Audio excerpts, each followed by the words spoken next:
Hi, this is Majnu, and here is again a beautiful game by Mikhail Tal. This one was played in the Candidates Tournament in 1959. Tal was playing with the white pieces and his opponent was named Robert James Fischer.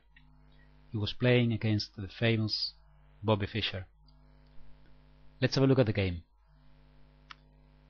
d4, and Fischer plays one of his favorite openings, the King's Indian defense. Bishop e2, castles, knight to f3, this is the main variation, e5, and now d5. We see many times here that white castles, that's the most popular line, but let's not talk about the theory of the opening. Let's continue with the game. Knight to d7, bishop to g5, pinning the knight on f6, and what black does here, he plays h6, so asking white, what do you want to do with this bishop? White has to choose one of the two diagonals now, and Tal chose to stay on this diagonal h4 d8, pinning the knight on f6. Now a6 was played, trying to control the b5 square. Later it can become important to prevent a knight coming to b5. The main plan for white in this in these variations is often to play b4 and c5, and then exchanging on d6, so the d6 pawn becomes the weakest point of black. So now you can understand why the b5 square becomes important, because if there is only a pawn on d6 and the pawn on c7 has disappeared, then the attack will be concentrated to d6. So a6 to control the b5 square. Now white castles, and black goes out of the pin by moving queen to e8. The knight goes to d2, knight to h7, and here we see both plans. Black wants to push f7, f5 and start gaining territory on the king side, and white's plan is to play b4 and c5. White plays b4 here, and now Bobby Fischer played an odd looking move, bishop to f6.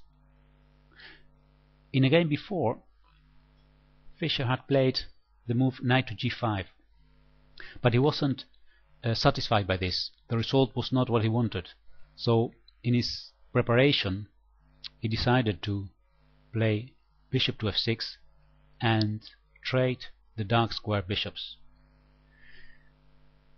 Let's have a short look at a few other possibilities.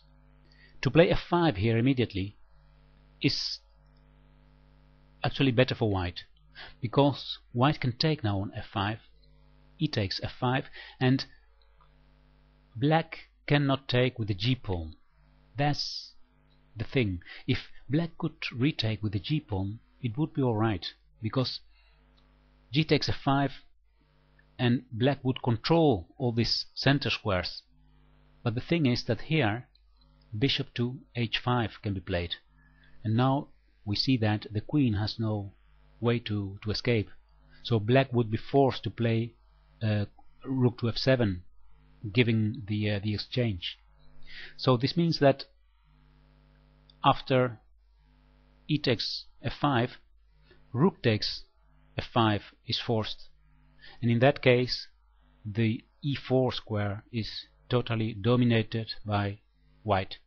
So this makes the move, the normal looking move f5, not a good one here, and the alternative that Bobby Fischer found was the move bishop to f6.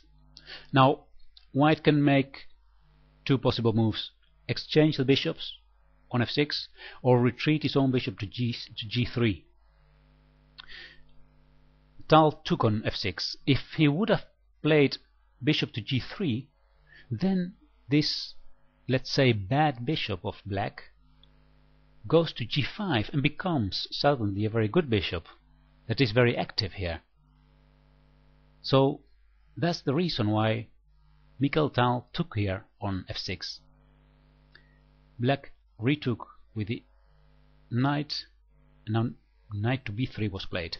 So now again the fight for c5 starts. Queen to e7, queen to d2, attacking the pawn on h6, so the king goes to h7 to defend it. Now white plays queen to e3, again with the idea of supporting this push c4, c5.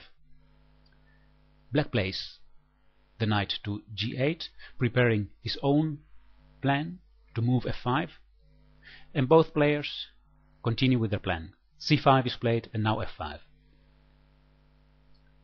White takes on f5, g takes f5 now,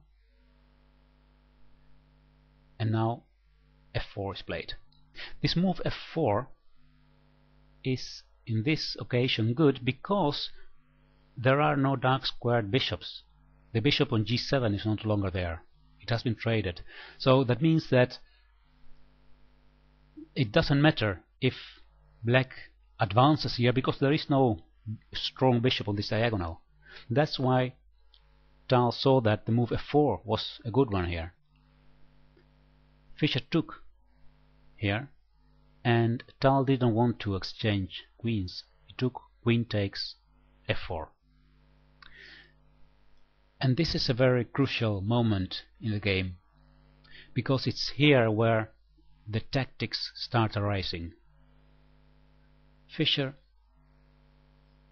became a bit materialistic here and took the pawn on c5. White played bishop to d3, sacrificing a pawn, and Fischer one more time took the second pawn on b4. And now we see this is so typical for the style of playing of Mikhail Tal. Material is not that important, piece activity and attack, that's what he finds important. He plays the only piece that is not active yet, the rook on a1. He plays rook a1 to e1. The queen goes to f6, and now the same rook continues attacking on e6. So this rook that was passive a few moves ago, now it has become the most important attacking piece. And what happens now with the knight on c3?